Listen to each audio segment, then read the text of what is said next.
Digital Assam 2.0 চেনেলটো এটা নতুন ভিডিঅ'লৈ আপোনালোক সকলোকে পুনৰবাৰ স্বাগতম জনাইছোঁ। আপোনালোক যিসকল PM কিষাণ সন্মান নিধি আঁচনিখনৰ হিতাধিকাৰী হয় আপোনালোক সকলোৰে কাৰণে আজি এই ভিডিঅ'টো যথেষ্ট গুৰুত্বপূৰ্ণ হ'ব। PM কিষাণ সন্মান নিধি আঁচনিখনৰ লগত ৰিলেটেড এটা গুৰুত্বপূৰ্ণ জাননী জাৰি কৰা হৈছে, যিটো জাননীৰ বিষয়ে আজি এই ভিডিঅ'টোত আপোনালোকে ডিটেইলছত জানিব পাৰিব। গতিকে আপোনালোক যদি PM কিষাণ আঁচনিৰ হিতাধিকাৰী হয় আৰু আপোনালোকে প্ৰত্যেকটো কিস্তি যদি সময়ে সময়ে লাভ কৰি আহিছে, তেনেহ'লে এইটো ইনফৰমেশ্যন আপোনালোকে লোৱাটো বহুত বেছি প্ৰয়োজনীয়। আৰু মে' মাহৰ ভিতৰতে আপোনালোকক এটা কাম কৰিবলৈ কোৱা হৈছে, যিটো কাম আপুনি যদি নকৰে তেনে ক্ষেত্ৰত আহিবলগীয়া যিটো 20 নম্বৰ কিস্তিৰ পইচা, সেই পইচাটো আপোনালোকে নেপাব। গতিকে ভিডিঅ'টো সম্পূৰ্ণভাৱে প্ৰথমৰ পৰা শেষলৈকে চাব। এতিয়ালৈকে আপুনি ভিডিঅ'টো যদি লাইক এটা কৰা নাই, লাইক এটা কৰি দিব। আৰু মই ভিডিঅ'টো শেষলৈ আপোনালোকক এইটো কৈ দিম যে PM কিষাণৰ যিটো 20 নম্বৰ কিস্তিৰ পইচা, এইটো আপুনি কেতিয়ালৈকে পোৱাৰ সম্ভাৱনা আছে। আহক এতিয়া ভিডিঅ'টো আৰম্ভ কৰোঁ। PM কিষাণৰ ৰিলেটেড এইটো যিটো জাননী জাৰি কৰা হৈছে, এইটো হৈছে আমাৰ যোৰহাটৰ কৃষকসকলৰ কাৰণে। কিন্তু এইটো নহয় যে আপোনালোক ধৰি লওক বাকী ডিষ্ট্ৰিক্টৰ যিসকল কৃষক আছে তেওঁলোকে এইটো কাম কৰিব নালাগিব, তেনেকুৱা নহয়। কিন্তু এইটো যিটো জাননী, এইটো বিশেষকৈ আমাৰ যোৰহাটৰ কৃষকসকলৰ কাৰণে দিয়া হৈছে। এই গুহাৰিৰ জৰিয়তে যোৰহাট জিলাৰ সকলো দল সংগঠনকে বিশেষকৈ জনোৱা যায় যে ভাৰতবৰ্ষৰ কৃষকসকলৰ নাম পঞ্জীয়ন কৰাৰ উদ্দেশ্যে সমগ্ৰ দেশতে চলি থকা কৃষক পঞ্জীয়ন শীৰ্ষক বিশেষ কাৰ্যসূচী যোৰহাট জিলা প্ৰশাসনৰ সহযোগত জিলা কৃষি বিভাগে যোৰহাট জিলাটো অব্যাহত ৰাখিছে। ইতিমধ্যে পঞ্চায়ত পৰ্যায়ত কৃষক পঞ্জীয়নৰ শিবিৰ অনুষ্ঠিত হৈ গৈছে। জিলা কৃষি বিষয়া কাৰ্যালয় আৰু জিলাখনৰ সাধাৰণ সেৱা কেন্দ্ৰ অৰ্থাৎ CSC সমূহত কৃষক পঞ্জীয়নৰ ব্যৱস্থা চলি আছে।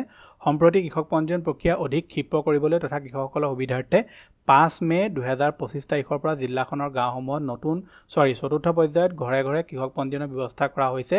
সেয়েহে এই প্ৰক্ৰিয়াত আমি আপোনালোকৰ পূৰ্ণ সহযোগিতা আশা কৰিছোঁ। আমি নিশ্চিত আপোনালোকৰ সহযোগিতাত আমাৰ কৃষক পঞ্জীয়ন প্ৰক্ৰিয়া সফল হৈ উঠিব। গতিকে যিটো কৃষক পঞ্জীয়ন প্ৰক্ৰিয়া, এইটো আমাৰ যোৰহাটত যোৱা জানুৱাৰী মাহৰ পৰাই চলি আছে। গতিকে বৰ্তমানো এইটো কৃষক পঞ্জীয়ন কাম বৰ্তমান চলি আছে। আৰু আপোনালোকে আপোনাৰ যিটো ওচৰৰ CSC চেণ্টাৰ আছে তাত গৈ আপোনালোকে কৰাব পাৰে, নহবা জিলা কৃষি বিষয়া যি কাৰ্যালয় আছে তাত গৈ আপোনালোকে কৃষক পঞ্জীয়ন কৰাবগৈ পাৰিব। এতিয়া কৃষক পঞ্জীয়ন কৰোৱাবলৈ হ'লে আপোনালোকৰ কৃষকৰ নিজৰ আধাৰ কাৰ্ড থাকিব লাগিব, আধাৰ পঞ্জীকৃত মোবাইল ফোন থাকিব লাগিব। অৰ্থাৎ আপোনাৰ আধাৰ কাৰ্ডটোৰ লগত যিটো মোবাইল নম্বৰ লিংক হৈ আছে এইটো এক্টিভ থাকিব লাগিব, যাতে তালৈ OTP যায়। লগতে নিজৰ নাম থকা মাটিৰ জমাবন্দী থাকিব লাগিব।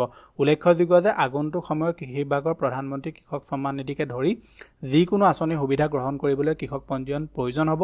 এই ক্ষেত্ৰত আপোনালোকেও শ্ৰদ্ধেয় কৃষক ৰাইজৰ মাজত সজাগতা সৃষ্টি কৰিব বুলি আমি আশা কৰিছোঁ। গতিকে আপোনালোকৰ যিটো কৃষক পঞ্জীয়ন আছে এইটো যদি আপুনি নকৰে, আপোনালোকে যদি এই যিটো কৃষক পঞ্জীয়ন এইটো নকৰে, তেনে ক্ষেত্ৰত আহিবলগীয়া PM কিষাণৰ যিটো 20 নম্বৰ কিস্তিৰ পইচা, যিটো জুন মাহৰ শেষৰ ভাগত নহবা জুলাই মাহৰ আপোনাৰ মাজভাগত দিয়াৰ পূৰ্ণ সম্ভাৱনা আছে, এই পইচাটোৰ পৰা আপোনালোকে কিন্তু বঞ্চিত হ'বলগীয়া হ'ব। গতিকে সোনকালে আপুনি কৃষক পঞ্জীয়ন কৰি লওক।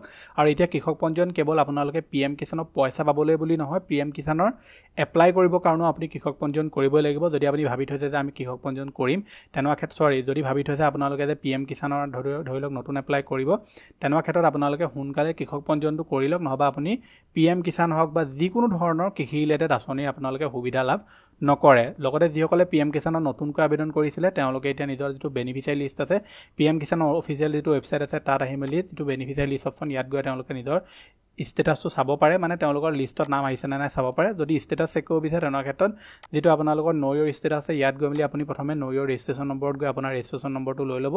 মোবাইল ফোনটো আপুনি নম্বৰটো এণ্টাৰ কৰিব, তাৰপৰা কেপচা কোড ফিল কৰি গেট মোবাইল OTP অপশ্যনত ক্লিক কৰিলে, গেট মোবাইল OTP অপশ্যনটোত ক্লিক কৰি দিয়াৰ লগে লগে আপুনি PM কিষাণৰ এপ্লাই কৰোঁতে যিটো ফোন নম্বৰ দিছিলে তালৈ এটা OTP যাব। সেই OTPটো এণ্টাৰ কৰি দিয়াৰ লগে লগে আপুনি যিটো ৰেজিষ্ট্ৰেশ্যন নম্বৰ সেইটো লাভ কৰিব। তাৰপৰা ৰেজিষ্ট্ৰেশ্যন নম্বৰ এণ্টাৰ কৰি কেপচা ফিল কৰি আপুনি গেট OTP অপশ্যনত ক্লিক কৰিলে আৰু এটা OTP যাব। সেই OTPটো এণ্টাৰ কৰি দিয়াৰ লগে লগে আপোনালোকে আপোনাৰ ষ্টেটাছটো চেক কৰিব পাৰিব যে আপুনি যদি PM কিষাণৰ নতুনকৈ আবেদন কৰিছে, তেনেহ'লে আহিবলগীয়া যিটো 20 নম্বৰ কিস্তি পইচা সেইটো আপুনি পাবনে নাপায় তেতিয়া গম পাব। যদি আপুনি KYC নাই কৰা, লেণ্ড চিডিং নাই কৰা, যদি আধাৰ বেংক একাউণ্ট লিংক নাই, তেনেকুৱা ক্ষেত্ৰত আপোনালোকে কিন্তু PM কিষাণৰ পইচা লাভ নকৰে।